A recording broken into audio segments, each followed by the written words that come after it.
존경하는 국민 여러분, 김상희 부의장님과 선배 동료 의원 여러분, 정세균 총리를 비롯한 국무위원 여러분, 부천시청 출신 국민 비타민 서영석 의원입니다. 사회의 잔혹성은 그 사회가 가진 불평등에서 나옵니다. 불평등은 현대사회의 심각한 기저질환입니다. 위기는 취약계층에게 더 가혹하기 때문입니다. 따라서 불평등을 해결해 나가는 것은 사회 정의를 실현하고 건강한 사회를 만드는 길입니다. 코로나19라는 팬데믹 앞에 우리는 서 있습니다. 제3, 제4 재난지원금을 논의해야 할지 모르는 미중의 현실 앞에서 국민의 생명과 안전을 책임지는 건강한 대한민국을 생각하면서 대정부 질문을 하고자 합니다.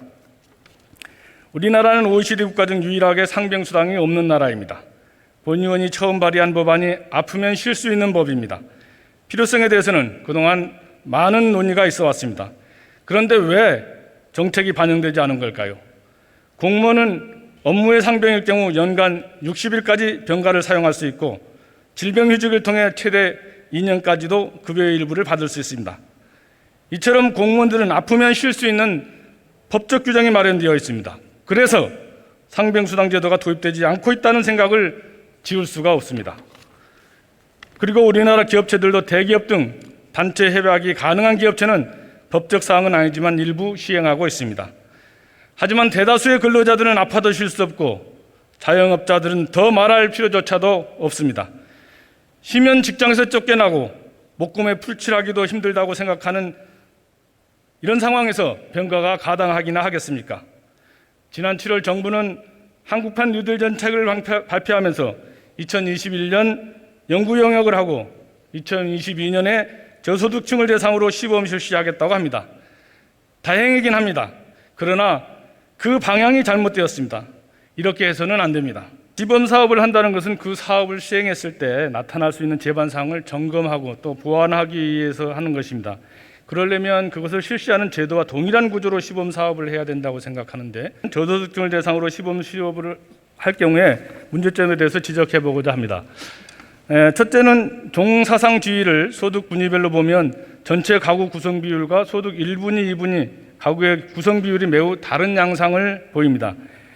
임시일용 근로자는 상대적으로 많고 상용 근로자나 자영업자는 적습니다.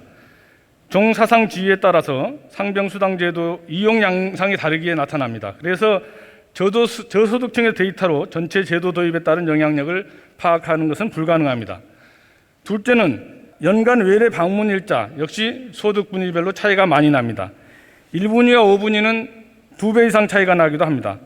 또한 질병 발생률, 질병으로 방치된 기간, 즉각적인 의료 이용 가능성, 건강 회복 속도, 건강 악화 및 중증 질환 예방 정도 역시 소득 분위에 따라 다른 결과를 보일 수 있습니다. 이러한 상황에서 저소득층의 의료 서비스 이용 양상만으로는 전 국민을 대상으로 하는 필요 재원 추계가 부정확해질 수밖에 없습니다. 셋째는 국민건강보험 기업가입자 중 소득 1분위의 상병수당 자격 대상자는 전체의 1.9%밖에 되지 않습니다.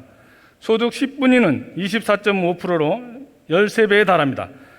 상병수당 제도를 도입하기 위해서는 대상자 특징을 충분히 파악해야 되는데 저소득층의 데이터로 만든 것이 전체 지역가입 자격 대상자에게 적합하겠습니까? 저소득층만으로는 자격 대상자 전체의 특징을 반영할 수가 없는 것입니다. 그래서 소득 분위별로 접근할 것이 아니라 시범 사업 기간 동안 보장 기간을 줄이거나 또 대기 기간을 길게 늘려서 설정하면 소요 재정 규모 및 조정이 가능하다고 생각합니다. 취약한 계층을 비롯해서 이번에 실시하려고 하는 상병수당 제도가 전 국민을 대상으로 해서 제대로 될 수 있도록 그렇게 좀 설계해 주시기를 당부드리겠습니다. 알겠습니다. 예, 막대한 사회적 비용을 치른 8.15 강복절 집회의 교훈을 망각한 보수단체들이 10월 3일 개천절 또 10월 9일 한글날에 불법 집회를 열겠다고 선언했습니다. 이에 대한 대책은 무엇입니까? 제가 화를 잘 안 내는 사람인데요. 8.15를 생각하면 화가 납니다. 그리고 개천절에 또 하겠다고 하는 거 얘기를 들으면 더 화가 납니다. 그거야 뭐 개인이 화나는 거야 날 수도 있고 안 날 수도 있고 중요한 일은 아니지만 이제 왜 제가 그런 말씀을 드리냐면 일도 개인이 하는 거 아닙니까? 그래서 저는 이 개천절, 그러니까 추석 연휴를 중심으로 한 집회는 어떤 경우가 있어도 막아야 되겠다. 그것은 정권을 위해서 그러는 것도 아니고 정당을 위해서 그러는 것도 아니고 우리 국민을 위해서 그렇게 하지 않으면 안 되겠다. 국민의 안전과 생명을 위해서 기필코 막아야 되겠다. 그리고 그것은 법으로 보장이 되어 있습니다. 막을 수 있는 길이 있습니다. 그래서 철저하게 차단하고 또 차단이 뚫리면 해산시키고, 그래도 안 되면 의법 조치하고, 하여튼 모든 가능한 노력을 다해서 확실하게 막겠습니다. 예, 지난 8월 15일 광복절 집회 이후에 코로나19 재확산에 대해서 국민들은 불안과 분노를 느끼고 있습니다. 특별히 국정농단 세력을 심판했던 촛불광장이 코로나 광장이라는 공포의 장소로 인식되어 가고 있습니다. 이런 잘못된 방향을 바로잡아야 되지 않겠습니까? 예, 꼭 바로잡아야 되겠습니다. 예, 그렇게 꼭 해주시길 당부드리겠습니다. 다음은 공공의료 강화 방안에 대한 복지부 장관께 묻겠습니다. 장관님, 의료 인력이 얼마나 부족하다고 추정하고 있습니까? 예, 뭐 그거는 추계하는 연구기관마다 좀 상이합니다만은 우리가 OECD를 기준으로 한다 그러면 약 한 인구 1000명당 기준으로 했을 때 OECD 평균이 3.5라면 저희는 2.4니까 지금보다 한 60-70%는 더 늘어나야 평균에 가까이 갈 수 있습니다. 지금 현대 의대 정원이 3,058명인데요. 원래 한 3,300명이었던 정원을 의학분업 당시에 의사들의 요구에 의해서 정원을 10% 감축을 했죠. 네, 그렇습니다. 예, 그래서 20년이 지난 지금 그때의 결정으로 감소한 의사 수를 산정해 보면 대충 한 3,500명 정도 됩니다. 20년이 지났기 때문에. 그러면 그동안 보건복지부가 인력이 부족한 줄 알면서도 의사 인력 증원에 적극적이지 않은 것입니까? 아니면 방치한 것입니까? 뭐 여러 차례 그 연구도 했고 의료 인력을 늘리기 위해서 이런저런 노력들을 해왔습니다. 그런데 그때마다 의료계에서 특히 의협을 중심으로 너무나 반대가 좀 치열했기 때문에 그렇게 적극적으로 수행하기에는 좀 어려움이 많았습니다. 예, 하여튼 20년 전의 잘못을 빨리 회복할 수 있도록 해주시길 바라고, 실제로 일부 전문가들은 400명이 아니라 1,500명씩 늘려도 부족하다고 이렇게 얘기하고 있습니다. 그래서 의료 인력을 확대하는 문제는 원칙의 문제이기 때문에 흔들려서는 안 된다고 생각하는데 장관님도 동의하십니까? 네, 뭐 이것은 특히 지역에서 병원을 운영하시는 분들이 수년 전부터 아주 강력하게 요구를 해오고 계시고, 또 수도권 내에서도 일부 전공 영역에 있어서는 정말 의사가 없어서 환자들이 제대로 치료를 못 받고 있기 때문에 부족한 전공의들을 메워달라는 것은 전국 어디나 다 동일한 그런 요구에 저희들이 직면하고 있습니다. 예, 공공의료 강화는 뭐 비단 의사 인력을 증원하는 것뿐만 아니라 해야 될 일들이 많을 것으로 봅니다. 공공의대 설립 문제랄지, 또 의대 한의대 교육 일원화 문제, 간호 인력 증원 문제, 약사 한약사 통합 문제, 공중보건약사 제도 등 해결해야 될 문제가 산적해 있다고 생각이 됩니다. 복지부가 의협과 앞으로 협의체를 구성해서 관련 논의를 이야기하겠다 이렇게 얘기하고 있는데, 의료행위라는 것은 의사만이 아니고 간호사, 의료기사 등 수많은 보건의료인력의 협업으로 이루어집니다. 이렇게 하부면에는 건정심 구조 개선 논의라는 건정심의 가장 큰 기능이 수가 조정이라는 점을 고려해 볼 때 국민의 편익에 막대한 영향을 미치는 사안이라고 생각이 됩니다. 그래서 이번 합의에 담긴 내용을 추진하는 과정에서 의사단체뿐만 아니라 보건의료단체, 또 소비자단체 등 모든 이해관계자들이 참여해야 된다고 보는데, 이에 대한 장관님의 생각은 어떻습니까? 네, 뭐 의원님 말씀대로 사안별로 좀 달라지긴 하겠습니다만은 예를 들었던 건정심 같은 경우에는 그게 법률 사항입니다. 그래서 의료법상에서 그걸 바꾸려면 당연히 의회를 거쳐서 국회에서 광범위한 의견 수렴이 필요하고, 그 과정에서 여러 관련 기관이나 단체들로부터 의견을 수렴해야 할 것입니다. 그 외에도 지금 의협이나 의료계에서 제기하고 있는 여러 문제들은 다 당사자들이 다르기 때문에 그때 적절한 그 이해 당사자들과 또 사회 일반 공익적 차원에서 의견들을 수렴해서 협의체를 구성해서 논의해 나가도록 하겠습니다. 예, 하여튼 그동안 보건복지부가 의학분업과 또 한약 분쟁 과정에서 잘못 결정된 정책이 20년 지난 지금 또 이런 문제를 야기하고 있기 때문에 앞으로 그런 문제가 발생하지 않도록 원칙을 가지고 대응해 주시길 바라겠습니다. 네, 그렇게 예, 들어가셔도 좋습니다. 네. 이어서 다시 총리님 여쭙겠습니다. 예, 지금 우리는 저출산 고령화에 따른 인구 변화와 지방 소멸과 도시화, 또 수도권의 인적 물적 쏠림 심화, 그리고 신종 감염병 확산 등으로 많은 사회적 위험에 처해 있습니다.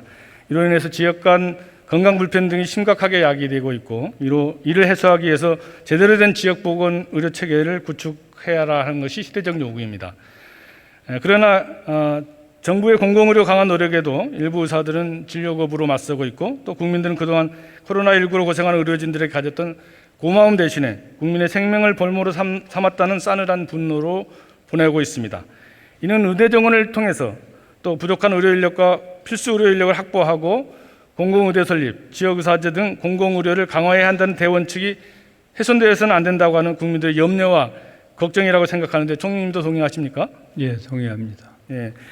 그리고 정치권을 비롯해서 수많은 국민들은 공공의료를 강화하자고 말하고 있습니다. 그중에 가장 시급한 것이 공공의료 기관 확충이라고 생각하는데요. 총리님, 공공의료 기관이 흑자를 낼 수 있습니까? 지금까지 통계를 보면 흑자를 내기가 어렵죠. 존경하는 남인순 의원님도 좀 전에 지적이 있으셨는데, 그렇게 되면 지금 이제 그 공공의료 기관을 만들기 위해서 또 준비 중이거나 또 없는 지역의 경우, 뭐 강주, 대전, 울산, 세종 이런 데가 대표적인데요. 재정 당국이 이것을 애타라는 보도 전가를 이렇게 보도처럼 휘두르고 있는데, 이렇게 해서는 공공의료 기반을 절대 확충할 수가 없습니다. 거기에 대해서는 어떻게 생각하십니까? 대전 같은 경우에는 벌써 2년이 넘었는데 이제 예타 시작을 한 지가 2년이 넘었는데 아직도 그냥 결론을 못 내고 있거든요. 그것은 이제 공공의료기관은 그냥 이렇게 상업적으로 그리고 경제 논리로만 판단해서 들 일은 아닐 거예요. 그러니까 예타 제도가 가지고 있는 장점도 있지만 이런 맹점도 있습니다. 그래서 이제 예타 제도를 면제하는 그런 길도 있는 것이죠.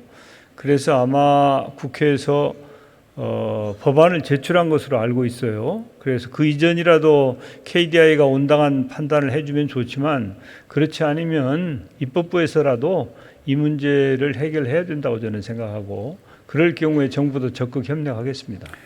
이번에 그 코로나 전국 속에서 진주 의료원이 폐쇄돼 가지고요, 그 지역의 진주, 사천, 남해 합천 확진자들이 100km 이상 되는 마산 의료원까지 찾아야 되는 그런 사례가 있었습니다. 그래서 그랬죠. 지역의 공공의료 서비스를 제공할 수 있는 기반 확충하는 것은 무엇보다 중요하다고 생각을 합니다. 이 문제가 단순히 그런 경제 논리로, 효율성의 논리로만은 접근할 수 없다고 생각하기 때문에 총리님께서 좀 의지를 가지고 공공의료 서비스 기반을 만드는 데 최선의 노력을 다해 주시길 당부드리겠습니다. 예, 그렇게 하겠습니다. 존경하는 선배 동료 의원 여러분, 국난 극복을 염원하는 국민들이 원하는 것은 본질에서 벗어난 정쟁, 소모전, 근거 없는 의혹 제기는 아닐 것입니다. 국난 극복이 시급한 시기입니다. 지금은 의혹 제기의 숨바꼭질이 아닌 정치로, 정책으로 국민에게 짐이 아닌 힘이 되어야 할 때입니다. 특히 방역과 공공의료 확충에 힘을 보태주시기를 간곡하게 당부드리면서 대정부 질문을 마치도록 하겠습니다. 끝까지 경청해 주셔서 감사합니다.